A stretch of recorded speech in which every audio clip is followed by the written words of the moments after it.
शांति साकार मुरली 9 मई 2025 सुनेंगे ईश्वरीय महावाक्यों को विस्तार से। मीठे बच्चे, तुम्हें नशा रहना चाहिए कि जिस शिव की सभी पूजा करते हैं वहाँ अभी हमारा बाप बना है, हम उनके सम्मुख बैठे हैं। प्रश्न: मनुष्य भगवान से क्षमा क्यों मांगते हैं? क्या उन्हें क्षमा मिलती है? उत्तर: मनुष्य समझते हैं हमने जो पाप कर्म किए हैं उसकी सजा भगवान धर्मराज से दिलाएंगे, इसलिए क्षमा मांगते हैं। लेकिन उन्हें अपने कर्मों की सजा कर्म भोग के रूप में भोगनी ही पड़ती। भगवान उन्हें कोई दवाई नहीं देता। गर्भ जेल में भी सजाएं भोगनी है। साक्षात्कार होता है कि तुमने यह किया, ईश्वरीय डायरेक्शन पर नहीं चले हो, इसलिए यह सजाए। गीत: तूने रात गवाई सो के, दिन गवाई खा के। ओम शांति। यह किसने कहा? रूहानी बाप ने कहा। वह है ऊंचते ऊंच, सभी मनुष्यों से भी, सभी आत्माओं से भी ऊंच। सब में आत्मा ही है ना। शरीर तो पाठ बजाने के लिए मिला है। अभी तुम देखते हो सन्यासियों आदि के शरीर को भी कितना मान होता है, अपने गुरुओं आदि की कितनी महिमा करते हैं। यह बेहद का बाप तो गुप्त है, तुम बच्चे समझते हो। शिव बाबा ऊंचते ऊंच है, उनसे ऊंच कोई है नहीं। धर्मराज भी उनके साथ है, क्योंकि भक्ति मार्ग में क्षमा मांगते हैं। हे भगवान, क्षमा करना। अब भगवान क्या करेंगे? यहाँ गवर्नमेंट तो जेल में डालेगी, वह धर्मराज गर्भ जेल में दंड देते हैं। भोगना भी भोगना पड़ता है, जिसको कर्म भोग कहा जाता है। अभी तुम जानते हो कर्म भोग कौन भोगते हैं, क्या होता है? कहते हैं, हे प्रभु क्षमा करो, दुख हरो, सुख दो। अब भगवान कोई दवाई करते हैं क्या?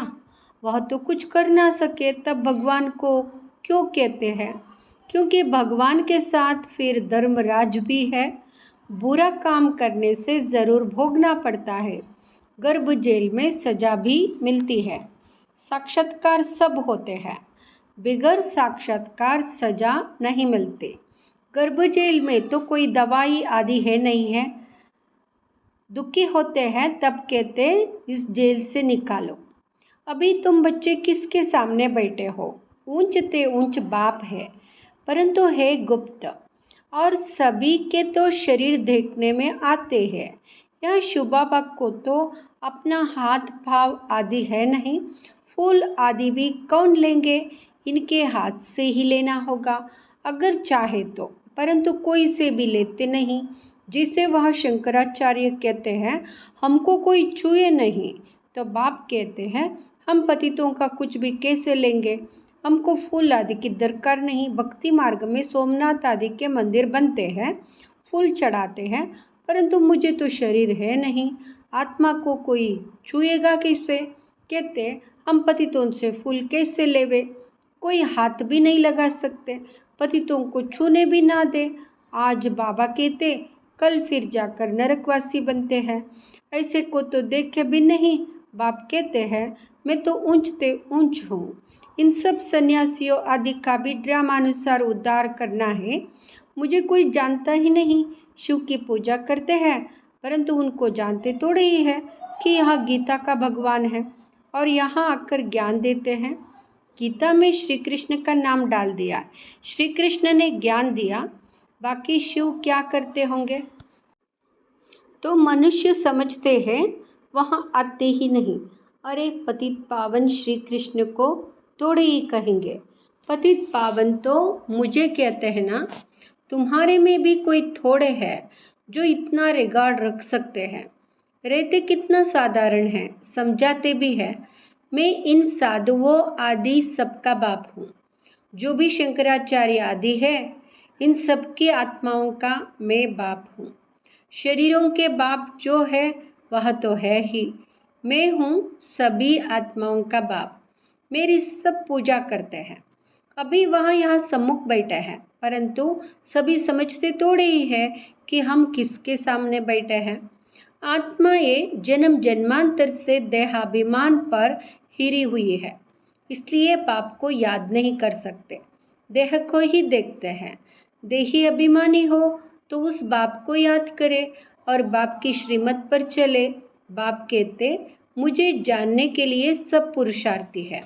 अंत में पूरे देही अभिमानी बनने वाले ही पास होंगे, बाकी सब में जरा जरा देह अभिमान रहेगा। बाप तो है गुप्त, उनको कुछ भी दे नहीं सकते। बच्चियाँ शिव के मंदिर में भी जाकर समझा सकती है। कुमारियों ने ही शिव बाबा का परिचय दिया है तो कुमार कुमारियाँ दोनों जरूर है। कुमारों ने भी परिचय दिया होगा। माताओं को खास उठाते हैं क्योंकि उन्होंने पुरुषों से जास्ती सर्विस की है। तो बच्चों को सर्विस का शौक होना चाहिए, जिसे उस पढ़ाई का भी शौक होता है ना। वहाँ है जिस्मानी, यहाँ है रूहानी। जिस्मानी पढ़ाई पढ़ेंगे, यह ड्रिल आदि सीखेंगे, मिलेगा कुछ भी नहीं। समझो, अभी किसको बच्चा जन्मता है तो धूमधाम से उनकी छठी आदि मनाते हैं, परंतु वहाँ पाएंगे क्या? इतना समय ही नहीं जो कुछ पा सके। यहाँ से भी जाकर जन्म लेते हैं, परंतु वहाँ भी समझेंगे कुछ नहीं। यहाँ का बिछड़ा हुआ होगा तो जो सीख कर गया होगा उसी अनुसार छोटेपन में ही शिव बाबा को याद करता होगा। यह तो मंत्र है ना, छोटे बच्चों को सिखलाएंगे। वहाँ बिंदु आदि तो कुछ समझेगा नहीं, सिर्फ शिव बाबा कहते रहेंगे। शिव बाबा को याद करो तो स्वर्ग का वर्षा पाएंगे। ऐसे उनको समझाएंगे तो वह भी स्वर्ग में आ जाएंगे, परंतु ऊंच पद नहीं पा सकेंगे। ऐसे बहुत बच्चे आते हैं, शिव बाबा कहते रहते हैं, फिर अंतमति सोगति हो जाएगी। यह राजधानी स्थापन हो रही है। अब मनुष्य शिव की पूजा करते हैं, परंतु जानते थोड़े ही है। जैसे छोटा बच्चा शिव शिव कहते हैं, समझते नहीं। यहाँ भी पूजा करते हैं, परंतु पहचान कुछ भी है नहीं। तो उनको बतलाना चाहिए, तुम जिसकी पूजा करते हो वही ज्ञान का सागर, गीता का भगवान है। वहाँ हमको पढ़ा रहे हैं। इस दुनिया में और कोई मनुष्य नहीं जो कह सके कि शिव बाबा हमको राजयोग पढ़ा रहे हैं। यह सिर्फ तुम जानते हो, सो भी भूल जाते हो। भगवान वाच, मैं तुमको राजयोग सिखाता हूँ। किसने कहा? भगवान वाच, काम महाशत्रु है, इस पर जीत पहनो, पुरानी दुनिया का संन्यास करो। वहाँ है शंकराचार्य, यह है शिवाचार्य। वहाँ हमको सिखलाते हैं। श्री कृष्ण आचार्य नहीं कह सकते, वह तो छोटा बच्चा है। सतयुग में ज्ञान की दरकार नहीं रहती है, सतयुग में नहीं रहती ज्ञान की दरकार। जहाँ जहाँ शिव के मंदिर है वहाँ तुम बच्चे बहुत अच्छी सेवा कर सकते हो। शिव के मंदिरों में जाओ। माताओं का जाना अच्छा है, कन्याएं जाए तो उससे अच्छा है। अभी तो हमको बाबा से राज्य भाग्य लेना है। बाप हमको पढ़ाते हैं, फिर हम महाराजा महारानी बनेंगे। ऊंचते ऊंच बाप ही है, ऐसी शिक्षा कोई मनुष्य दे ना सके। यह है ही कलयुग। सतयुग में था इनका राज्य। यह राजा रानी कैसे बने? किसने राजयोग सिखलाया? जो सतयुग के मालिक बने। जिसकी तुम पूजा करते हो वह हमको पढ़ाकर सतयुग का मालिक बनाते हैं। ब्रह्मा द्वारा स्थापना, विष्णु द्वारा पालना। पतित प्रवृत्ति मार्ग वाले ही पावन प्रवृत्ति में जाते हैं। कहते भी हैं, बाबा हम पतितों को पावन बनाओ, पावन बनाकर यह देवता बनाओ। वहाँ है प्रवृत्ति मार्ग। निवृत्ति मार्ग वालों का गुरु बनना ही नहीं है, जो पवित्र बनते हैं उनके गुरु बन सकते हैं। ऐसे बहुत कंपेनियन भी होते हैं, विकार के लिए शादी नहीं करते हैं। तो तुम बच्चे ऐसी ऐसी सर्विस कर सकते हो। अंदर में शौक होना चाहिए। हम बाबा के सपूत बच्चे बन क्यों ना जाकर सर्विस करेंगे। पुरानी दुनिया का विनाश सामने खड़ा है। अब शिव बाबा कहते हैं, श्री कृष्ण तो हो ना सके, वह तो एक ही बार सतयुग में होगा। दूसरे जन्म में वही फीचर्स, वही नाम थोड़े ही होगा। 84 जन्म में 84 फीचर्स। श्री कृष्ण यह ज्ञान किसको सिखला ना सके, वह भी श्री कृष्ण कैसे यहाँ आएंगे? अभी तुम इन बातों को समझते हो। आधा कल्प अच्छे जन्म होते हैं, फिर रावण राज्य शुरू होता है। मनुष्य उबहू जैसे जानवर मिसल बन जाते हैं, एक दो में लड़ते झगड़ते रहते हैं। तो रावण का जन्म हुआ ना, बाकी 84 लाख जन्म तो है नहीं। इतनी वैरायटी है, जन्म थोड़े ही इतने लेते हैं। तो यहाँ बाप बैठ समझाते हैं, वहाँ है ऊंचते ऊंच भगवान, वह पढ़ाते हैं। नेक्स्ट में फिर यह भी तो है ना, नहीं पढ़ेंगे तो किसी के पास जाकर दास दासिया बनेंगे। शिव बाबा के पास दास दासी बनेंगे? बाप तो समझाते हैं, पढ़ते नहीं हो तो जाकर सतयुग में दास दासिया बनेंगे। जो कुछ भी सर्विस नहीं करते, खाया पिया और सोया, वह क्या बनेंगे? बुद्धि में आता तो है ना, क्या बनेंगे? हम तो महाराजा बनेंगे, हमारे सामने भी नहीं आएंगे, खुद भी समझते हैं इसे हम बनेंगे, परंतु फिर भी शर्म कहाँ है? हम अपनी उन्नति कर कुछ पा ले वे समझते ही नहीं। तब बाबा कहते हैं ऐसे मत समझो, यह ब्रह्मा कहते हैं। हमेशा शिव बाबा के लिए समझो। शिव बाबा का तो रिगार्ड रखना है ना, उनके साथ फिर धर्मराज भी है, नहीं तो धर्मराज के डंडे भी बहुत खाएंगे। कुमारियों को तो बहुत होशियार होना चाहिए, ऐसे थोड़े ही यहाँ सुना बाहर गए तो खलास। भक्ति मार्ग की कितनी सामग्री है। अब बाप कहते विष, बाप कहते विष छोड़ो, स्वर्गवासी बनो। ऐसे ऐसे स्लोगन बनाओ, बहादुर शेरनियाँ बनो।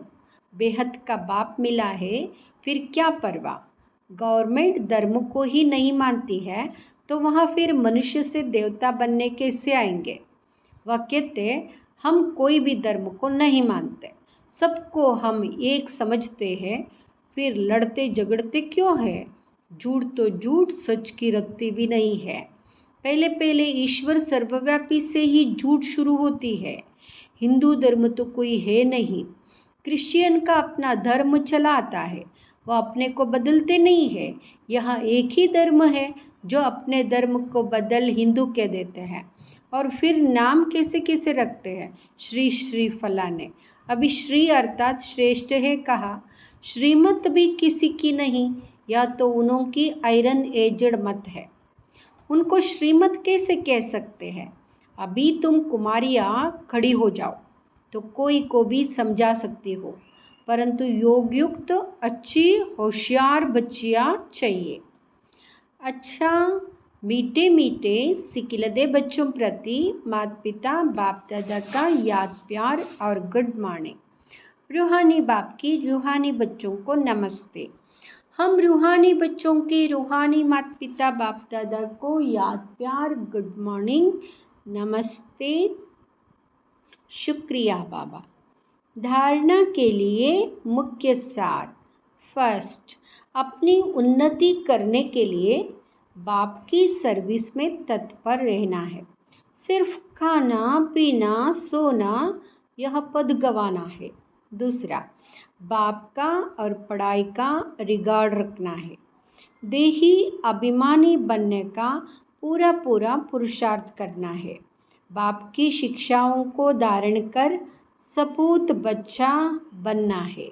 वरदान, सेवा करते उपराम स्थिति में रहने वाले योगयुक्त युक्तियुक्त सेवाधारी भाव।